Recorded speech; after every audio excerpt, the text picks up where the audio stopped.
கிறிஸ்துவுக்குள் பிரியமானவர்களே, இந்த நாளுக்கான தினசரி தியான வசனம் மத்தேயு எழுதின சுவிசேஷம் 4வது அதிகாரம் 11வது வசனம். மத்தேயு 4:11. மேத்யூ 4:11. அப்பொழுது பிசாசானவன் அவரை விட்டு விலகி போனான். உடனே தேவதூதர்கள் வந்து அவருக்கு பணிவிடை செய்தார்கள். கர்த்தராகிய இயேசு கிறிஸ்து 3 விதமான சோதனைகளையும் மேற்கொண்ட பின்பு பிசாசு அப்பொழுது விட்டு விலகி போனான். நீங்கள் இதை லூக்கா இதனுடைய ஒத்த பகுதி லூக்காவில் பார்க்கும்போது அங்கே சொல்கிற காரியம் என்னென்னா, இன்னொரு சமயம் கிடைப்பதற்காக அந்த சரியான சமயம் கிடைக்கும் வரைக்கும் அவரை விட்டு விலகி போனான். எப்போ இவரை விழத்தட்டலாம் என்று சொல்லி அவன் பார்த்து கொண்டு அங்கிருந்து இப்பொழுது விலகி போன காரியம். அப்பொழுது தேவதூதர்கள் வந்து அவருக்கு பணிவிடை செய்யக்கூடியதாக இருக்கிறாங்க. அதனால தான் யாக்கோபு தன் நிருபத்தில் எழுதும்போது என்ன எழுதுறாரு? யாக்கோபு 4வது அதிகாரம் 7வது வசனத்தில், தேவனுக்கு கீழ்ப்படிந்திருங்கள், பிசாசுக்கு எதிர்த்து நில்லுங்கள், அப்பொழுது அவன் உங்களை விட்டு ஓடி போவான். என்ன, நீங்கள் தேவனுக்கு கீழ்ப்படிஞ்சு வாழும்போது, தேவனுக்கு பிரியமான காரியங்களை செய்யும்போது அவன் உங்களை விட்டு ஓடி போவான். ஏன்னா இந்த இன்னொரு காரியம் பார்க்குறோம். கர்த்தராகிய இயேசு கிறிஸ்து கல்வாரி சிலுவைக்கு போகிறதுக்கு முன்பாக இயேசு கிறிஸ்து சொல்கிறார் மத்தேயு 26வது அதிகாரம் 53வது வசனத்தில், நான் இப்பொழுது என் பிதாவை வேண்டிக் கொண்டால் அவர் 12 லேகியோனுக்கு அதிகமான தூதரை என்னிடத்தில் அனுப்ப மாட்டார் என்று நினைக்கிறாயா? எப்படி? எனக்கு வேணும்னா பணிவிடை செய்யக்கூடிய மக்களாக அந்த தேவதூதர்கள் இருக்கிறாங்கன்னு. இப்போ இங்கே விட்டுட்டு போயிடறாங்க. அப்போ தேவதூதர்கள் வந்து பணி செய்கிறாங்க. மறுபடியும் இன்னொரு முறை பார்க்குறோம்.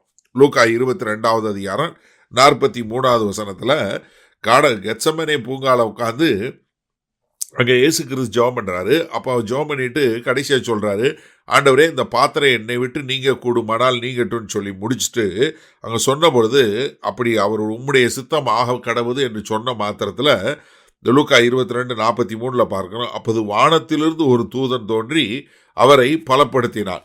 அப்போ என்ன, 2 விதமான தூதர்களை பார்க்குறோம். ஒன்று, வீழ்ந்து போன சாத்தானுடைய தூதர்கள். அவர்கள் தேவனுடைய திட்டத்திற்கு எதிராக வேலை பார்க்கக்கூடியவங்க. அவர்கள் எப்படியாவது யாரையாவது எங்கேயாவது வசப்படுத்தி தேவனுக்கு எதிராக காரியம் செய்ய முடியுமான்னு பார்க்கக்கூடியது. இன்னொருத்தவங்க யாரு?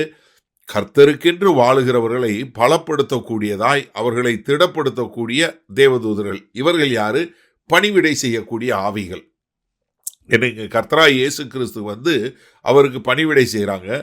நம்ம எப்படின்னா, எபிரேயர் 1வது அதிகாரம் 14வது வசனம் சொல்லும்போது, ரட்சிப்பை சுதந்திரிக்க போகிறவர்கள் நிமித்தமாக ஊழியம் செய்யும்படிக்கு அவர்கள் எல்லோரும் அனுப்பப்படும் பணிவிடை ஆவிகளாய் இருக்கிறார்கள் அல்லவா? யாரெல்லாம் வந்து ரட்சிப்பை சுதந்திரிக்க போறாங்களோ அவர்களுக்காக பணி செய்யக்கூடிய பணிவிடைகளுடைய ஆவிதான் யாரு? இந்த தேவதூதர்கள். இங்க சாத்தான் போன உடனே தேவனுடைய தூதர்கள் வந்து பணி செய்யக்கூடிய ஒரு காரியம்.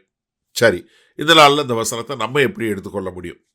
நம்ம யாரெல்லாம் கர்த்தராகிய இயேசு கிறிஸ்துவை ஏற்றுக்கொண்டு பிதாவாகிய தேவனோடு உறவுல வர்றோமோ, நம்ம எல்லாருக்கும் பணிவிடை செய்வதற்காக தேவனுடைய தூதர்கள் இருக்கிறாங்க. ஆனால் அது எப்போ நடக்கும்? யாக்கோபு 4:7 சொன்னது போல, நம்ம தேவனோட நிற்கும் போது தேவன் நம் பட்சத்தில் இருப்பார். அப்பொழுது சாத்தானுக்கு நம்ம எதிர்த்து நிற்போம். அப்போ அவன் ஓடி போயிடுவான். நீங்கள் ஊரில் பார்த்துருப்பீங்க, இங்கே மேலை நாடுகள் இல்லைனாலும் ஊரில் பார்த்துருப்பீங்க. என்ன, அங்கே எல்லா இடத்துலையும் ஒரு ஓடுற நாயை வேற நாய் விரட்டும், இல்லை ஒரு நாய் கூட விரட்டும். இந்த நாய் ஓடிக்கிட்டே இருக்கும். ஆனால் இந்த நாய் எப்போ வந்து திரும்பி நிற்கிதோ உடனே விரட்டி வந்த நாய் நின்றோம், அப்புறம் அது ஓட ஆரம்பிச்சிடும். அதே மாதிரி தான் சாத்தான். நம்ம அவனை பார்த்து ஓடணும், பயந்து ஓடணும்னா நம்மளை துரத்தக்கூடியவனாக இருப்பான். ஆனால் நான் தேவ பலத்தில் தேவனுக்கென்று நிற்கிறேன்னு சொல்லி நிற்கும்போது அவன் திரும்பி ஓடக்கூடிய ஒரு சூழ்நிலையை நம்ம பார்ப்போம். கர்த்தராகிய இயேசு கிறிஸ்துவை சோதிக்கும்படியாக சாத்தான் வர்றான், வந்து சோதனை பண்ணி பார்க்குறான். ஆனால் கர்த்தர் ஒவ்வொரு சோதனையிலையும் வேத வசனத்தினால மேற்கொண்ட மாத்திரத்தில் அவன் அவரை விட்டு போயிடுறான். அப்போ நம்ம என்ன தெரிஞ்சுக்கொள்கிறோம்? நம்ம எந்த அளவுக்கு தேவனுடைய வார்த்தையை நமக்குள்ளே வைத்திருக்கிறோமோ அந்த அளவுக்கு நம்ம என்ன புரிஞ்சு கொள்வோம்? சாத்தானுடைய சதித்திட்டங்களை புரிஞ்சு கொண்டு சாத்தானுக்கு எதிர்த்து நிற்போம். அப்பொழுது தேவதூதர்கள் நமக்காக பணி செய்யக்கூடியவங்களா. அதாவது நம்ம தேவனோடு இருக்கணும்னா தேவனோடு இருக்க அவருடைய வார்த்தையை நம்ம எந்த அளவுக்கு, ஏன்னா ஆதியிலே வார்த்தை இருந்தது, அந்த வார்த்தை தேவனாயிருந்து, அந்த வார்த்தை தேவனோடு இருந்தது. அந்த வார்த்தை தான் மாம்சவை நமக்குள்ள வாசம் பண்ணது. யோவான் 1வது அதிகாரம் 1வது வசனம், யோவான் 1:12 பார்க்கிறோம். அந்த ஆவியான அந்த அந்த தேவன் இன்னைக்கு பரிசுத்த ஆவியா நமக்குள்ள இருக்கிறாரு. அப்போ நீங்க அந்த வார்த்தையில எந்த அளவுக்கு உங்களுக்குள்ள இருக்கிறீங்களோ அந்த அளவுக்கு உங்களுடைய சோதனைகள் எல்லாவற்றையும் நீங்க மேற்கொள்ள முடியும். அப்போ நம்ம இந்த ஒவ்வொரு நாளும் இந்த வேத வசனத்தை கற்றுக்கொள்கிறோமே, இதை நம்ம வாழ்க்கையில் அபியாசப்படுத்தி கொண்டு வர வர நம்ம எல்லா சோதனைகளையும் மேற்கொள்ள முடியும்.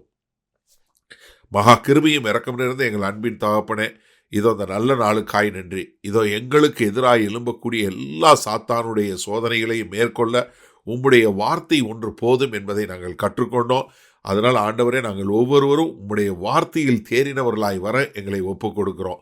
மீட்பர் ரட்சகருமாகிய இயேசு கிறிஸ்துவின் மூலம் பிதாவே, ஆமேன். கர்த்தர் உங்களை ஆசீர்வதிப்பாராக.